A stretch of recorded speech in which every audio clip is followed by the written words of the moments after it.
The burning transport ship fell through the orange sky of Keth 7 like a wounded bird screaming its last breath before death. Lieutenant Commander Vexthara watched from her survey vessel as the human colony transport spiraled downward, leaving a trail of black smoke and dying flames across the atmosphere of the jungle moon. Her scales rippled with a deep unease that she had not felt in many cycles of service to the first, to the finest, to the sky gene 30 cycles of service to the surface, to the service, to the thirdest. Dominion Survey Corps. It was not the crash that troubled her. It was the destination. Keth 7 was a death world, one of the most dangerous moons in the entire galactic sector. The Galactic Council had placed it under permanent quarantine after 3 separate colonization attempts had ended in complete and total destruction of every living colonist. No one survived on Keth 7. The reason was simple and terrifying. The apex predators of this moon, known throughout the galaxy as the Kethrani Alphas, were perhaps the most efficient killing machines ever produced by natural evolution. They stood 3 meters tall at the shoulder, covered in armored scales that could deflect plasma fire. Their jaws could crush the hull plating of a starship. Their venom could dissolve organic matter in seconds, and they hunted in packs, coordinating their attacks with a primal cunning that had defeated even the most advanced military forces. Vexthara turned to her communications officer with heavy resignation. In her voice, "Mark the coordinates of the crash." "Sight," she ordered. "We will return in 3 solar cycles to recover whatever remains we can find for the families." She did not expect to find survivors. No one ever found survivors on Keth 7. 3 solar cycles passed. Slowly aboard the survey vessel, the crew performed their duties with the quiet solemnity of those preparing for a funeral. Recovery mission. When the rescue beacon activated on the morning of the 3rd day, every crew member on the bridge froze in disbelief. "Commander," the sensor officer whispered, her voice trembling, "we are receiving a standard distress signal from the surface." "That is impossible," Vexthara replied. But she was already moving toward the shuttle bay. The descent through the atmosphere was tense and silent. Armed guards checked their weapons repeatedly, expecting an ambush at any moment. The Kethrani Alphas were known to use wounded prey as bait to draw in more victims. When the shuttle touched down in a small clearing near the beacon coordinates, Vexthara was the first to step outside. What she saw made her freeze completely, her brain refusing to process the impossible. Seen before her, a small human child sat calmly on a fallen log in the center of the clearing. She appeared to be approximately 7 standard years old by human measurements, with dark hair pulled back in messy braids and a dirty face that showed no signs of fear or trauma around her.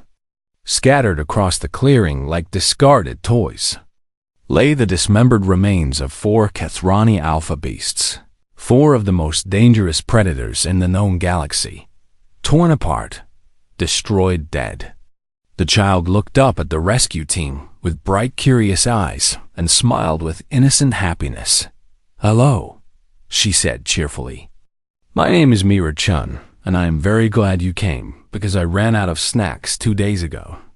Vexthara could not find words. Her translator device clicked and hummed as it struggled to process the situation. Finally, she managed to croak out a single question. "Child, how did you survive on this moon for 3 solar cycles surrounded by alpha predators?" Myra tilted her head as if the question was strange and confusing.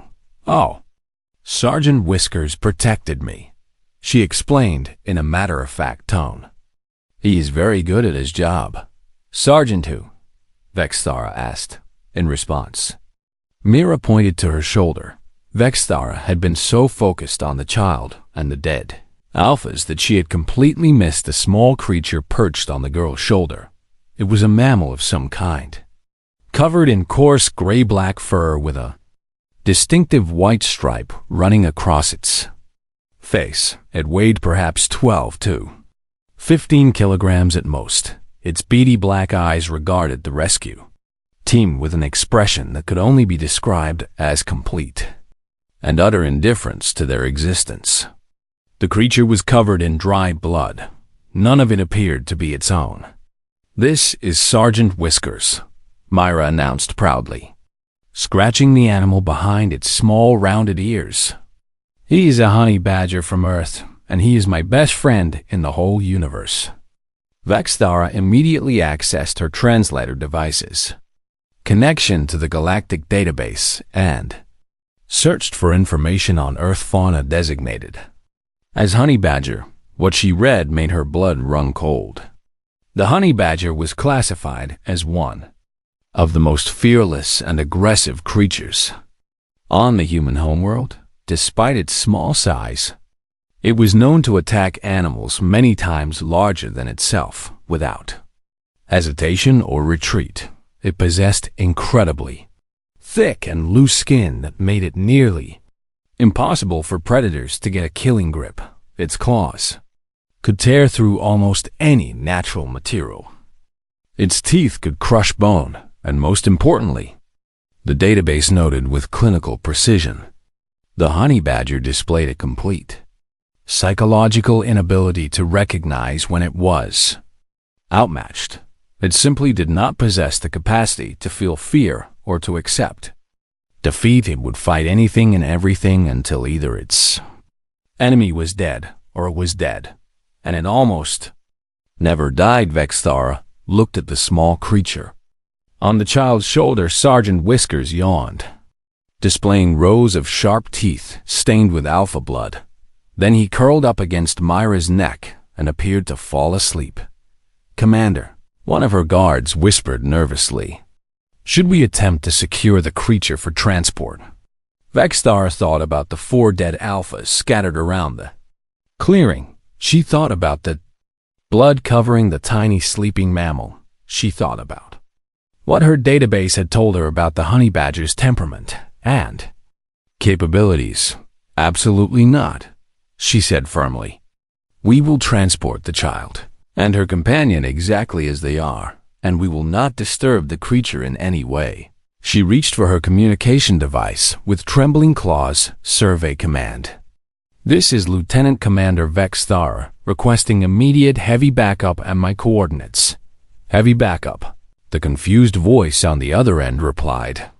"Commander, your mission was a simple recovery operation on a quarantined moon." Vexthara watched as Sergeant Whiskers opened one eye, glanced at her with what seemed like bored amusement, and then went back to sleep. "The situation has changed," she said quietly. "I am looking at something that I believe the Council needs to see immediately." "What exactly are you looking at?" "Commander." Vexthara took a deep breath and tried to find words that would make sense. "I'm looking at the future of galactic warfare," she finally replied. "And it weighs about 15 kilograms and is currently napping on a 7-year-old human child." She ended the communication and watched as Mira stood up from her log, brushing dirt from her torn clothing. "Can we go get food now?" the child asked hopefully. "Sergeant Whiskers worked very hard, and he deserves treats." The honey badger made a small sound that might have been agreement. Vexthara simply nodded and led them toward the shuttle. She had a feeling that the galaxy would never be quite the same after this day. The news of the human child's survival spread through the Galactic Council like wildfire through dry grass within one standard week. Every major species in the known galaxy was demanding answers. How had a 7-year-old human survived on a death world that had killed trained military forces?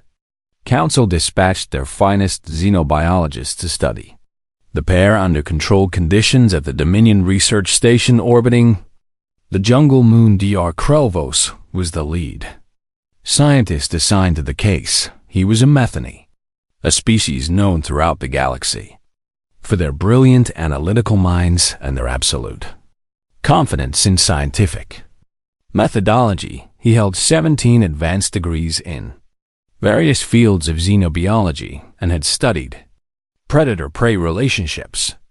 On over 200 worlds, this case, he assured the council, would be simple to explain. The child had merely been lucky. The alpha she encountered must have been diseased or weakened by some environmental factor. There was no possible way that a small Earth mammal could pose a genuine threat to apex predators that had defeated armored assault teams. He designed the observation habitat with supreme confidence in his hypothesis. The enclosure was 20 meters wide and 30 meters long, filled with vegetation similar to the Keth-7 jungle environment. Monitoring equipment covered every angle, recording in multiple spectrums. Nothing would escape his scientific observation. Mira-chan sat on a comfortable bench in the center of the habitat, drawing pictures on a digital pad that the research staff had given her to keep. Her occupied Sergeant Whiskers lay curled at her feet. Apparently sleeping, Br Kralvos activated the communication system from his observation booth. "Young human," he announced in what he believed was a friendly tone. "We are going to introduce a juvenile Kethrani alpha into the habitat for scientific observation purposes." Myra looked up from her drawing with a slight frown. "I do not think that is a good idea," she said politely. "There is no need for concern," Dr. Kralvos assured her. "The juvenile is only half the size of an adult, and our security systems can neutralize it instantly if necessary. I'm not worried about me," Myra replied. "I am worried about the alpha." Dr. Kralvos made a note on his data pad about the child's apparent delusions regarding her pet's capabilities. Then he activated the release mechanism for the juvenile alpha. The creature that entered the habitat was indeed smaller than the adults, standing only 1.5 meters at the shoulder, but it was still a terrifying sight to most. Species armored scales covered its muscular body, razor-sharp claws extended from its powerful limbs. Its jaws could crush bones like dry twigs. The juvenile alpha spotted the small human immediately and began to stalk forward with predatory intent. Its instincts told it that this was easy prey. Small and defenseless, Dr. Kralvos leaned forward in his observation booth, preparing to document the child's evasion behavior. What he witnessed instead would give him nightmares for the rest of his considerable lifespan. Sergeant Whiskers opened his eyes. The honey badger did not growl or bare its teeth in warning. It did not attempt to hide or position itself defensively. Instead, it launched itself directly at the alpha's face with what Dr. Kralvos could only describe as genuine enthusiasm. The juvenile alpha, a predator capable of killing creatures 10 times its size, actually flinched backward in surprise. No prey had ever attacked it before. This was not how the fall's natural order worked, but Sergeant Whiskers did not care about the natural order. The honey badger latched onto the alpha's snout with claws and teeth, tearing at the sensitive flesh around its nostrils and eyes. The alpha thrashed its head violently, trying to dislodge the small attacker. Sergeant Whiskers held on with the grip of a creature that had evolved to fight animals much larger than itself. When the alpha finally managed to shake the honey badger loose, Sergeant Whiskers simply rolled with the throw, landed on his feet, and immediately charged again. The pattern repeated over and over. The alpha would try to bite or claw at its tiny attacker. Sergeant Whiskers would dodge or take the hit without seeming to notice and continue his assault. The honey badger's loose, thick skin meant that even when the alpha's claws connected, they could not get a proper grip to cause serious damage within 90 seconds. The juvenile Kethrani alpha was bleeding from 17 distinct wounds. Its face was torn, its eyes were scratched, one of its ears hung loose from its skull, and something had shifted in the predator's primitive brain for the first time in its existence. The alpha understood that it was not the hunter in this situation. It was the prey, the juvenile turned and fled toward the habitat exit with a sound that the monitoring equipment classified as a distress cry. Sergeant Whiskers chased it for a few meters, then stopped and sat down to groom himself with a nan air of mild boredom. Mira had not even looked up from her drawing pad. "I told Sergeant Whiskers to be nice," she said apologetically when Dr. Krelvos finally managed to speak through the communication system. "He does not always listen to me." Dr. Krelvos stared at his monitoring data for a long time. Then he stared at the small honey badger, now curled peacefully at the child's feet once more. Then he began typing his report with trembling appendages. "Recommendation," he wrote. "Immediate reclassification of Earth fauna designated Mellivora capensis, common name honey badger, from harmless companion animal to Class 7 persistent threat." He paused, considering whether that classification was strong enough. Class 7 was the same designation reserved for biological weapons and certain extinction-level predators. Looking at the honey badger yawning contentedly while covered in alpha blood, he decided it was probably still too low, but it was the highest classification that existed in the Dominion database. He submitted his report and then requested a personal leave of absence. He needed time to reconsider everything he thought he knew about predator-prey relationships and about the planet Earth. If this one small creature was capable of such destruction, what else was living on that terrifying world? What other monsters had the humans tamed and made into pets? The questions haunted him as he watched the research staff enter the habitat to provide Mira with her lunch. Sergeant Whiskers accepted a piece of meat from the child's plate and ate it with the casual satisfaction of a creature that had absolutely nothing to prove to anyone. Dr. Krelvos made one final note in his personal journal before leaving the observation booth. "The humans do not keep pets," he wrote.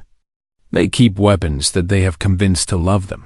He did not know it yet, but his assessment was more accurate than he could possibly imagine, and the galaxy was about to learn just how many weapons humanity had collected over thousands of years of coexistence with the deadly fauna of Earth. Deep in the jungles of Keth 7, something unprecedented was happening. The Kethrani alphas were communicating for millions of years. The apex predators of this death world had existed in a state of constant competition with each other. Pack fought against pack for territory and hunting rights. Individual alphas challenged each other for dominance within their groups. The species had never united for any purpose because they had never needed to. Nothing on their world could threaten them. Nothing had ever made them feel like prey, until now the juvenile that had fled from the research station carried more than physical wounds back to its pack. It carried a memory of a small creature with no fear, a small creature that attacked without hesitation, a small creature that simply would not stop no matter what was done to it. The juvenile's distress cries echoed through the jungle network, picked up and passed along by Alpha after Alpha, until the entire moon had heard the message. Something dangerous was on their world, something that made Alphas bleed and run. The response was unprecedented in evolutionary history. Pack leaders who had fought each other for generations agreed to a temporary alliance. Rivals who had killed each other's offspring walked side by side toward a common destination. 47 Kethrani alpha beasts gathered at the edge of the research station perimeter, the largest convergence of the species ever documented. They came as a tide of teeth and armored scales and primal fury. They came to destroy the thing that had dared to challenge their dominance. Commander Vexthara watched the approaching horde on the station's sensor displays and felt her scales go pale. All security personnel to defensive positions. She ordered, her voice steady despite her terror. Activate all perimeter barriers and charge the plasma cannons. Her guards moved quickly to obey, but she could see the fear in their movements. The Dominion security forces had 300 years of combined combat experience. They had plasma weapons and kinetic barriers and training that should have made them effective against almost any threat. But 47 Alphas was an army. The perimeter barriers flickered to life, creating walls of energy that should slow the creatures down. The plasma cannons hummed as they charged to full power. Vexthara knew it would not be enough. She turned to find Myra Chun standing calmly beside her. Sergeant Whiskers perched on her shoulder, as always, child. You need to get to the emergency shelter immediately, Vexthara said urgently. Myra shook her head with the stubborn certainty that only children possess. Sergeant Whiskers wants to go outside, she said simply. Absolutely not, Vexthara replied. There are 47 Alpha Predators approaching the station, and I will not allow. She stopped speaking because the honey badger had already jumped down from Myra's shoulder and was walking toward the main entrance with purpose in its small stride.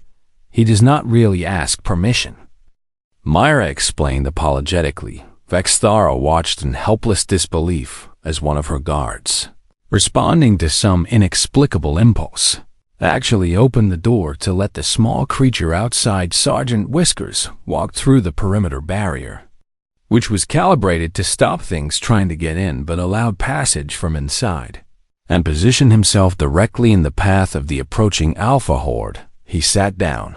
His nose twitched as he assessed the 47 apex predators bearing down on his position. His small eyes showed no fear. Number concern, no hesitation. In a more sophisticated creature, observers might have called his expression tactical analysis in the honey badger. It was simply a complete and total refusal to acknowledge that he was outmatched. The lead alpha, a massive creature that stood nearly 4 meters tall and bore the scars of 100 victories, charged forward with a roar that shook the ground. Sergeant Whiskers did not retreat. He did not even flinch. Instead, he launched himself directly at the pack leader's face. What followed would later be studied at military academies across 12 star systems. The courses were usually titled Asymmetric Warfare, or YU. Never underestimate Earth fauna, or sometimes simply the honey badger incident. The honey badger did not fight like a cornered animal, making a desperate last stand.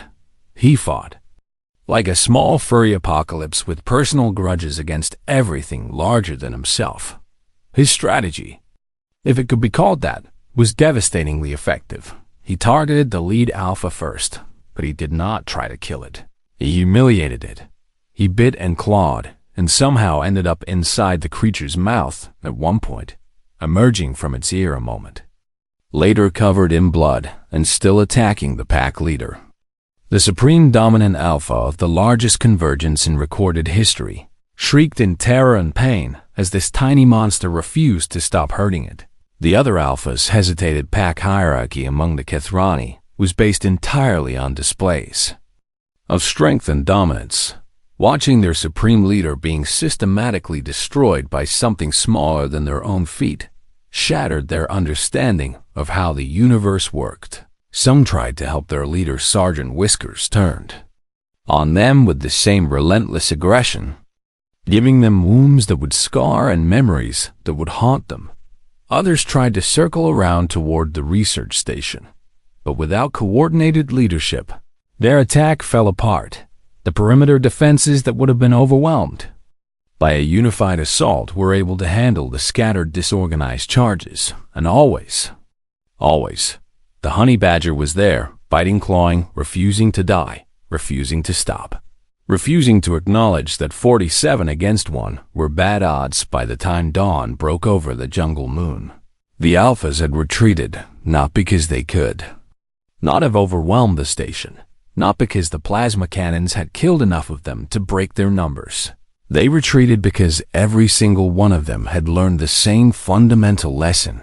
This small creature from Earth simply did not stop. It could not be intimidated. It could not be discouraged. It could not be made to understand that it should give up. And fighting something like that was not worth the cost. Sergeant Whiskers sat at the edge of the perimeter as the last Alphas disappeared into the jungle. He was covered in blood. Very little of it his own. He had dozens of wounds that would have killed most creatures. He was already grooming himself with the casual satisfaction of a job well done. Mira ran outside and scooped him up in her arms, hugging him close despite the blood and gore covering his fur. "Good boy," she whispered. "You are such a good boy." Sergeant Whiskers made a small contented sound and closed his eyes. Vexthora stood in the doorway of the research station, watching the child cradle the most dangerous creature she had ever encountered. Her security forces were cheering their survival. The scientists were already arguing about what this meant for their understanding of xenobiology. But Vexthara was thinking about something else entirely. She was thinking about the human homeworld. She was thinking about how many creatures like this honey badger lived there, and she was thinking about what it meant that the humans had somehow convinced these tiny engines of destruction to love them. The galaxy, she realized, had badly underestimated humanity, and she suspected that this was only the beginning of that lesson. The Grand Chamber of the Galactic Council had not seen this level of attendance in over 300 years.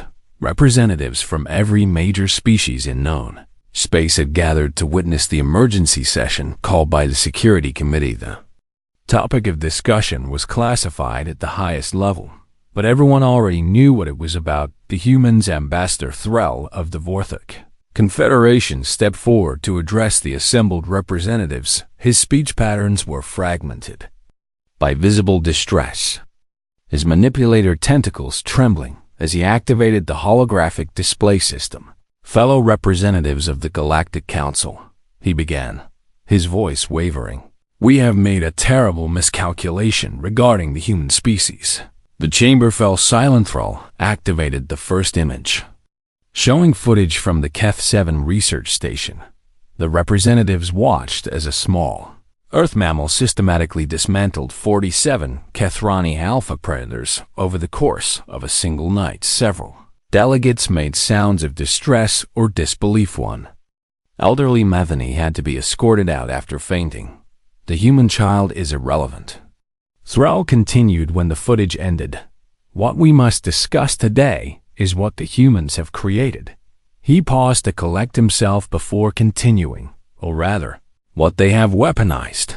The holographic display changed to show a comprehensive analysis of Earth's evolutionary history. It was a horror show of biological arms races, stretching back billions of years. Species after species had developed increasingly lethal adaptations in response to increasingly dangerous predators. The result was a planet that produced creatures of almost unimaginable ferocity. "The honey badger," Thrall explained, highlighting the small mammal in the display, "is merely one example of what happens when a world spends 4 billion years perfecting the art of killing." He began to list the creature's capabilities: skin thick enough to resist most predator attacks, claws capable of tearing through almost any organic material, complete psychological immunity to fear or intimidation, metabolic system that could neutralize most known toxins and venoms, the ability to recover from wounds that would kill most species. "And here's the most terrifying part," Thrall said, his voice dropping to barely a whisper. The display changed to show images of humans interacting with various Earth animals, children sleeping beside large predatory felines, families playing with pack-hunting canines, 7-year-old girl hugging a blood-covered honey badger. "The humans have domesticated these nightmares," Thrall announced. "They have made them loyal through nothing more than emotional bonding and occasional food rewards." A ripple of terror passed through the assembly. "They call them pets," Thrall continued. "They keep them in their homes and allow them to sleep in their beds and treat them as members of their family units." The Kethrani delegate raised a procedural objection, his voice still shaky from watching his species' apex predators being humiliated. "Surely we can simply prohibit humans from bringing these creatures into council space," he suggested hopefully. "Quarantine their homeworld and contain the threat." Thrall's laugh was hollow and desperate. Honored delegate. We considered that option immediately, he replied. It is not feasible. The display changed to show a map of human colonial expansion.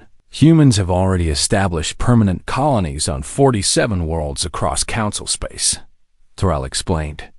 Every single colony reports significant populations of Earth fauna. He began to list them with growing horror in his voice dogs. On every colony world, bred in hundreds of varieties for different purposes, cats in nearly equal numbers, predators. That humans allowed to share their living spaces, horses on agricultural worlds. Prey animals that humans had somehow convinced to carry them into battle and on New Brisbane. Inexplicably, a breeding population of honey badgers that colonists had brought specifically because they found the creatures amusing. We cannot contain this, Thrall admitted. The humans have an entire planet of these biological weapons. Billions of individual creatures, all bonded to human families. He deactivated the display and faced the council directly. And that is not even the worst part. The chamber somehow grew even more silent. The worst part, Thrall said slowly, is that the humans do not seem to realize what they have. He explained that human cultural records treated their companion animals as sources of comfort and entertainment. They wrote songs about their pets. They created art depicting their pets in heroic poses. They mourned their pets when they died and buried them with ceremony and honor. They genuinely love these creatures, Thrall said with bewildered amazement. And the creatures love them back. The eldest representative of the Metheny Collective, a being who had witnessed the rise and fall of 7 galactic empires, raised a trembling appendage to request speaking privileges. Ambassador Thrall. The ancient being said slowly, "Are you suggesting that the humans have achieved something we believed impossible?" Thrall nodded grimly. They have formed genuine emotional bonds with apex predators, he confirmed. The loyalty of these creatures is not based on fear or domination or genetic programming. He gestured toward the frozen image of Myra Chun and her honey badger. It is based on love. The chamber erupted in confused discussion. Several species did not even have proper concepts for the type of emotional bonding Thrall was describing. Others understood the concept but could not imagine applying it to predatory creatures. The Security Committee chairman called for order and then proposed an immediate vote on reclassifying Earth. The vote was nearly unanimous. Earth was upgraded from primitive industrial world to strategic threat apex tier. It was the highest threat classification that existed in council records, higher than rogue artificial intelligences, higher than planet-destroying weapons, higher than hostile elder species from the galactic rim. The humans had achieved this classification not through military conquest or technological superiority. They had achieved it by making friends with monsters. As the council session concluded and representatives began to disperse, the eldest Metheny remained in their seat, contemplating the implications of what they had learned. We have always believed that apex predators could only be controlled through force, they murmured to their aide. That nature was a competition of strength against strength. They gestured toward the images still displayed on the dormant holographic system, but the humans found another way. They continued. They offered friendship instead of dominance. The aide tilted their head in confusion. Is that not a sign of weakness, Elder? The ancient Metheny made a sound that might have been laughter. That is what we thought, they replied. That is what we all thought. They rose slowly from their seat and began the long walk toward the exit. But tell me, young one, they said as they departed, who was stronger in the end? They paused at the doorway. The species that must constantly fight to maintain control, they asked, or the species whose weapons fight for them willingly, out of love? The aide had no answer, neither did anyone else in the galaxy.